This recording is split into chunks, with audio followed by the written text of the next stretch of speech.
Olá, turma, tudo bem com vocês? Aqui é a Prof. Alice e hoje eu vou explicar um pouquinho mais sobre a ditadura militar, que é o conteúdo aí da primeira quinzena de novembro.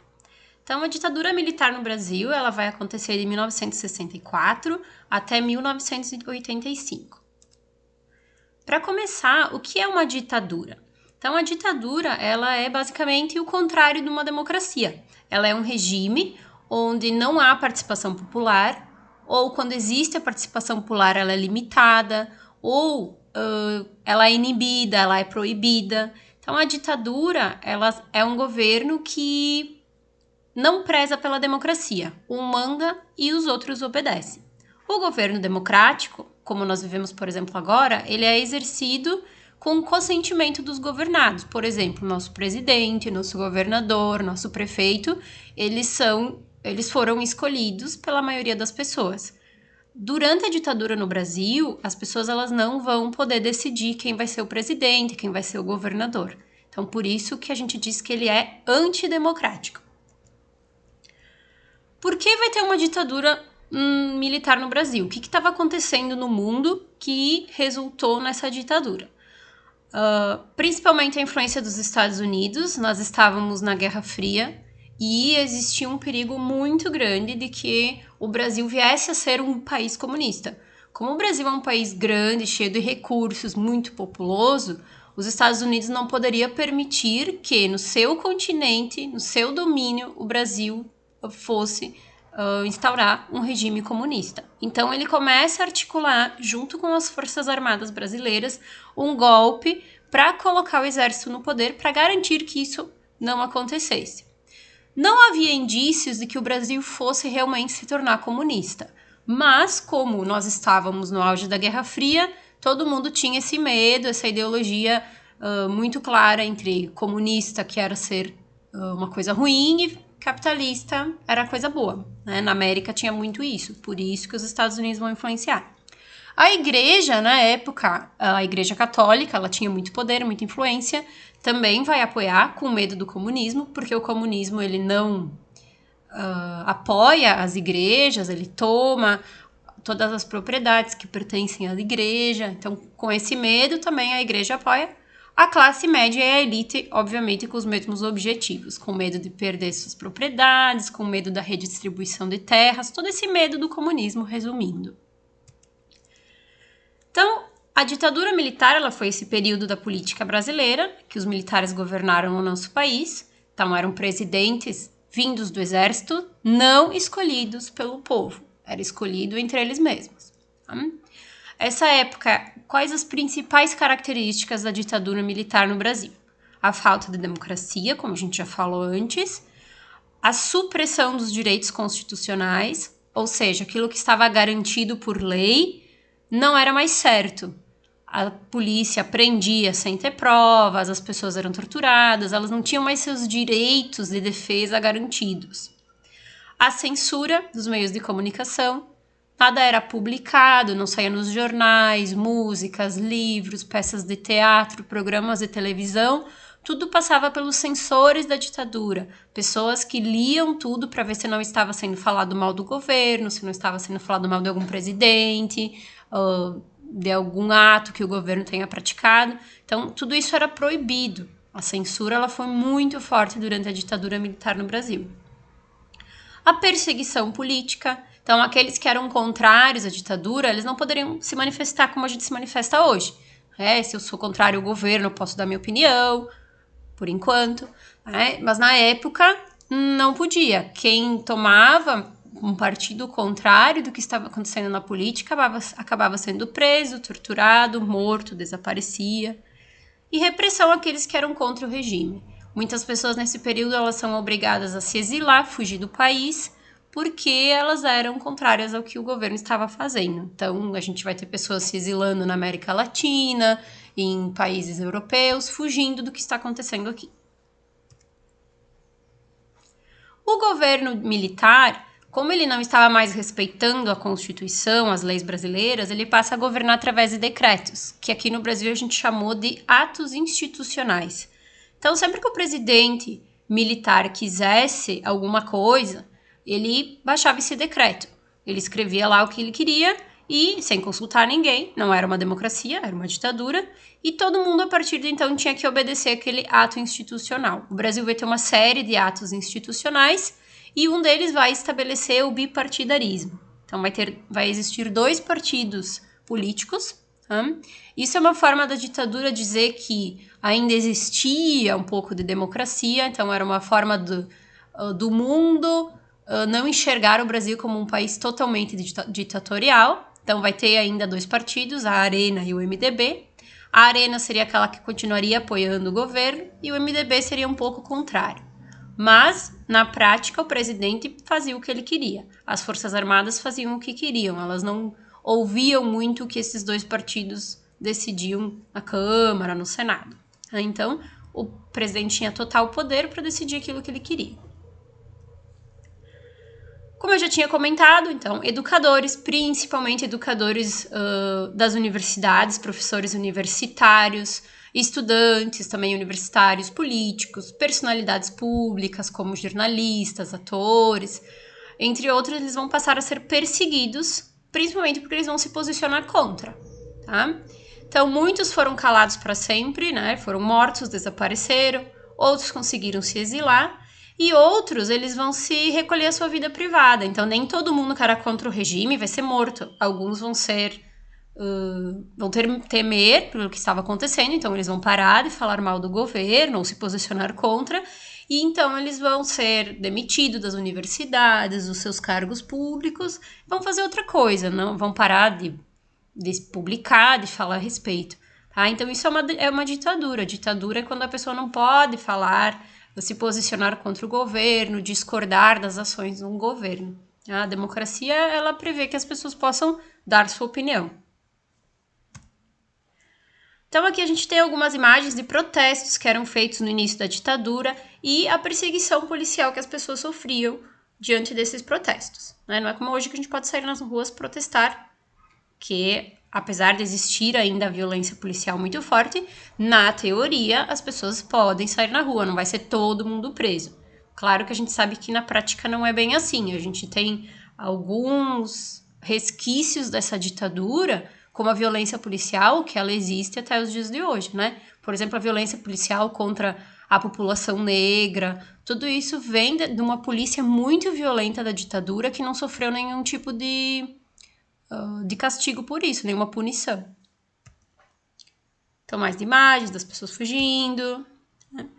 Muitos estudantes nesse período foram presos, feridos nos confrontos com a polícia. Alguns estudantes também foram mortos. A União Nacional dos Estudantes, ela foi proibida de funcionar, ela foi fechada. Ela era um órgão muito forte politicamente, de posicionamento, principalmente de estudantes universitários, mas também estudantes secundaristas, né, do antigo ensino médio. Então, a UNE, ela vai ser proibida, a União Nacional dos Estudantes. Os estudantes volta e meia, fazer protestos, confrontos, brigas com a polícia. Né? Isso vai acontecer durante todo o período militar, bastante violência. Essas entidades, elas vão todas entrar na ilegalidade, muitos estudantes vão ser presos. Alguns cantores vão se posicionar a favor do regime militar, mas muitos vão se posicionar contra. Isso a gente chama o período de canções de protesto. Se vocês pesquisarem no YouTube, vocês vão encontrar várias músicas que são músicas de protesto contra a ditadura. Então, Caetano Veloso e o Chico Buarque são alguns dos exemplos mais famosos desse período e que são artistas reconhecidos até hoje, e eles vão, através da sua música, se posicionar contra. Como havia a censura, eles tinham que fazer um posicionamento velado, meio escondido. Então, as letras das músicas, elas eram ambíguas, difíceis de entender, para quando passasse pela censura do exército, eles não percebessem que a música fosse uma música contrária ao regime. Então, essas canções de protesto, muitas vezes, aparentemente, elas são inocentes, mas as pessoas que ouviam se davam conta do que estava acontecendo e aí então elas conseguiam perceber o protesto nessa música. Esses artistas se posicionaram contra o regime militar. Outros não se posicionaram. Por exemplo, a famosa Jovem Guarda, representada pelo Roberto Carlos, ela vai ter muito sucesso durante a ditadura, ela vai falar sobre outros temas para distrair a população. Tá? Se vocês pesquisarem no YouTube, é interessante ver essas canções de protesto, ver se vocês conseguem perceber o que está sendo criticado ali. É bem interessante, é um exercício interessante para entender a ditadura militar no Brasil. Então, sempre vai ter os protestos, a resistência, isso vai acontecer durante todo o período. Tem um período da ditadura que vai ser um pouco mais violento, então as pessoas vão deixar de sair às ruas, mas mais a parte inicial, ali no início dos anos 60, e mais a parte final, a partir dos anos 80, vai ter muitos protestos e as pessoas vão sair em massa às ruas para resistir à ditadura militar.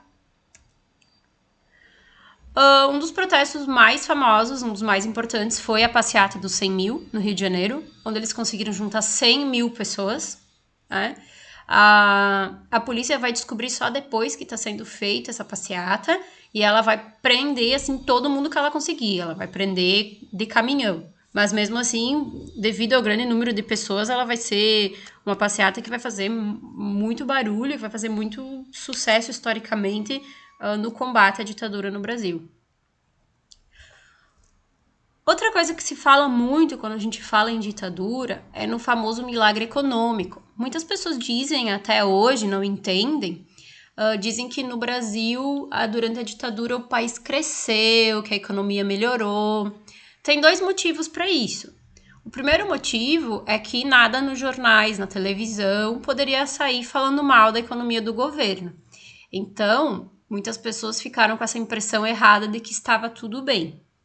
E também, durante esse período, aquilo que teve o crescimento foi através da dívida externa. O Brasil ele vai ter uma dívida externa no início, antes da ditadura começar, de 3 bilhões de dólares. E antes mesmo da ditadura terminar, a nossa dívida vai ser de 62 bilhões de dólares. Isso acabou por endividar o Brasil de uma forma que nós estamos pagando até hoje. Então, hoje o Brasil ele paga juros bilionários, a gente paga bilhões de juros para os bancos devido a essa dívida que foi contraída durante a ditadura militar. Então, vejam que, além da violência, além da tortura, além da censura, além de todas essas questões antidemocráticas, o regime ditatorial foi ruim também para a nossa economia. Então, é ali que começa a nossa dívida externa. Não que a gente não tivesse antes, mas ela vai ser uma dívida que vai crescer exponencialmente e, em função disso, a gente vai sim... Até hoje nós estamos pagando. Tudo o que a União, né, tudo que o governo brasileiro recolhe em impostos, a grande maioria não vai para a saúde, não vai para a educação, não vai para a segurança. Vai para nós pagarmos juros de banco. Então, é um valor absurdo anualmente, a gente não consegue nem pagar, a gente paga apenas os juros da dívida, a gente não consegue chegar a pagar a dívida ainda, né? Muitos países têm isso, não é só o Brasil, mas isso se agrava violentamente durante o período da ditadura. Então, quando a gente fala em milagre econômico, é falso, né? Eles gastaram esse dinheiro, sim, na época, mas nós pagamos eles até hoje. Então, teve um momento de grande crescimento da economia, né? Deu uma regularização da inflação, que na época era muito alta, teve ampliação de empresas, todas essas coisas, mas a consequência foi muito grande, né? Porque teve um aumento da dívida externa. Além disso, nesse período da ditadura também, a gente teve uma maior desigualdade social, uma concentração de renda muito grande, os ricos ficaram mais ricos e os pobres mais pobres. Essa desigualdade social ela é sentida no Brasil até hoje. Então vejam as consequências desse período para nós até atualmente. Então, uma coisa que aconteceu lá nos anos 60, 70, tem um reflexo na nossa vida hoje. Além disso, o que contribui para muitas pessoas acharem que a ditadura militar foi um período muito bom, muito feliz, né, que não foi tudo isso, é que existiu uma forte propaganda positiva do governo. O governo utilizou a propaganda para dizer que o Brasil era um lugar maravilhoso, que apesar de ser uma ditadura, tudo estava correndo muito bem. Então, uma propaganda que tinha era Brasil, ame-o ou deixe-o, ou seja, né, ou tu ama a ditadura, aceita as coisas como elas estão, ou vai embora do país. Tá? Também existiam fortes propagandas na televisão, das pessoas cantando o hino, olhando para a bandeira, como se estivesse tudo às mil maravilhas e pessoas não estivessem sendo mortas, torturadas, desaparecidas. que, por exemplo, ninguém mais segura esse país. Né? Durante a Semana da Pátria eram feitas comemorações muito grandes para mostrar que todo mundo tinha orgulho da nação e esconder os reais problemas de uma ditadura. Né? Então aqui tem algumas imagens, por exemplo, aqui de uma revista da época, né? A revista Cruzeiro é uma revista muito famosa.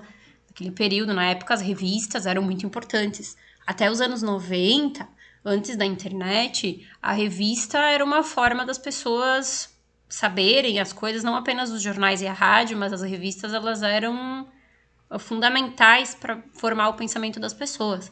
Então, nas capas das revistas tinha isso, né? O caneco é nosso, ganhava a Copa do Mundo. Então, todo mundo achava que estava tudo ok, mesmo tendo uma ditadura. Aqui tem duas charges ironizando essa questão, né? A Ordem e Progresso. Observem o SS aqui, né? Que se refere à Polícia Especial Nazista. E aqui a gente tem o famoso pau de arara, que era uma das formas de tortura mais conhecidas do período da ditadura. Então, essa charge está ironizando esse período, que seria um período muito lindo, e a gente sabe que não foi. E essa outra também, né, da violência, ame ou deixe, jogando a pessoa para fora.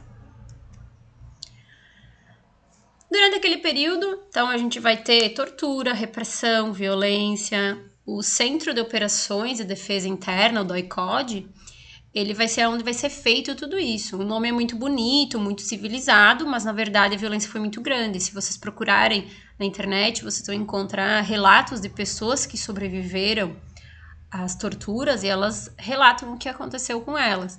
Eu não quis colocar nenhum desses vídeos porque é um pouco forte, é bem violento aquilo que eles fazem, tortura com mulheres, estupro.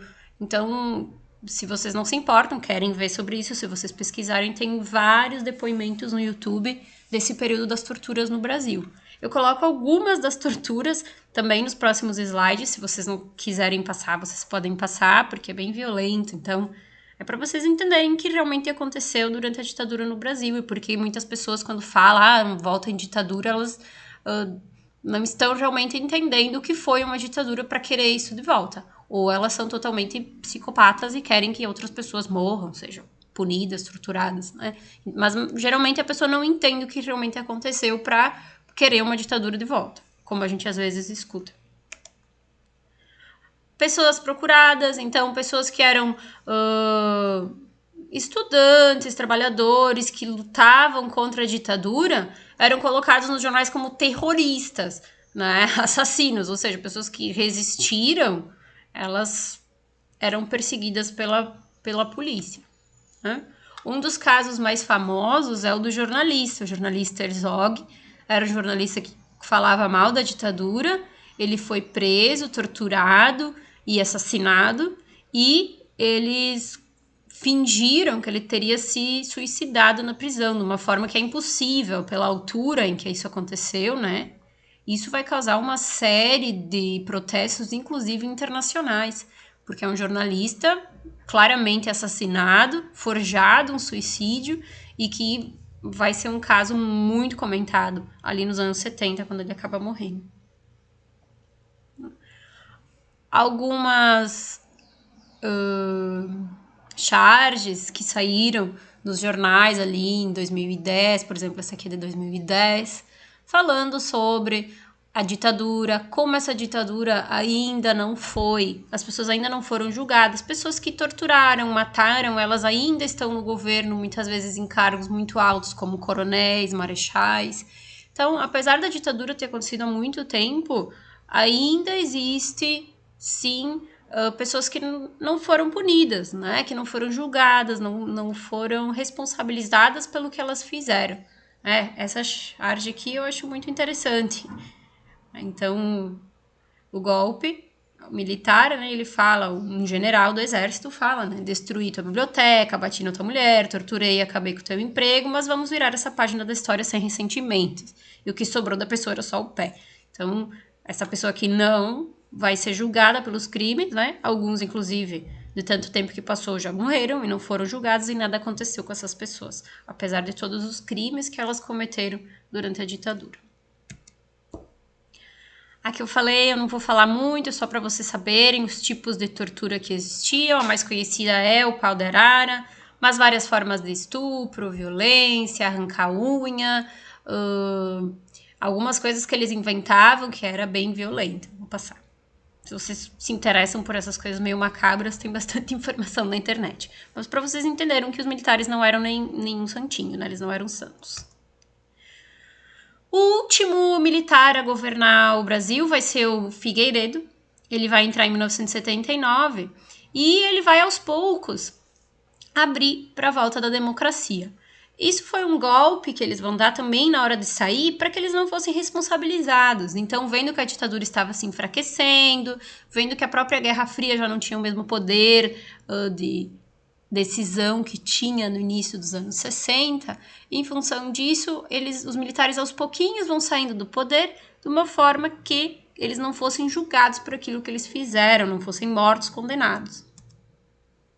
Então as pessoas saem à rua, elas vão querer as diretas já se referem às eleições diretas, elas vão querer poder voltar a votar, mas apesar delas fazerem isso em 1984, elas só vão poder voltar de novo em 1991.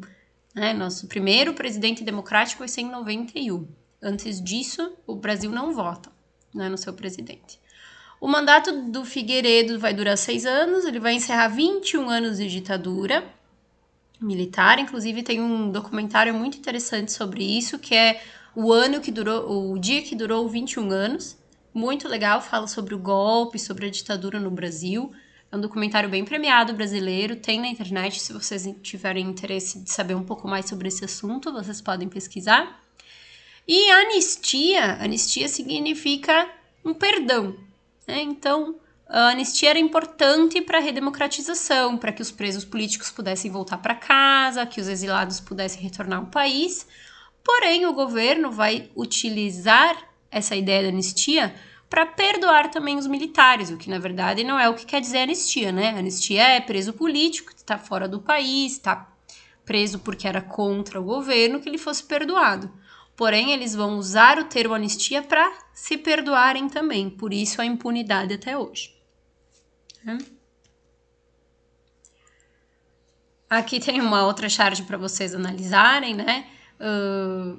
Estamos voltando à democracia. Essa democracia que tá aí é muito suspeita, porque tem vários cadáveres, várias pessoas que foram assassinadas, torturas, e os militares vão fingir que nada aconteceu e aos pouquinhos vão voltar para a democracia, né? Eles dizem que é a abertura lenta e gradual. Há muitos protestos ali nos anos 80, no final da ditadura. A campanha diretas já, as pessoas queriam muito que em 85 elas pudessem votar para presidente, mas ainda não, vai ser um período de transição. E apenas nos anos 90, como eu tinha dito, a gente vai ter a primeira campanha eleitoral para presidente, que vai movimentar o país, né, bastante. O presidente que vai ser eleito vai ser o Fernando Collor de Mello, esse aqui, vai ser nosso primeiro presidente. Ele vai concorrer com outras figurinhas conhecidas, como por exemplo o Lula, também está aqui, tinha vários candidatos a presidente, mas quem ganha é o Fernando Collor.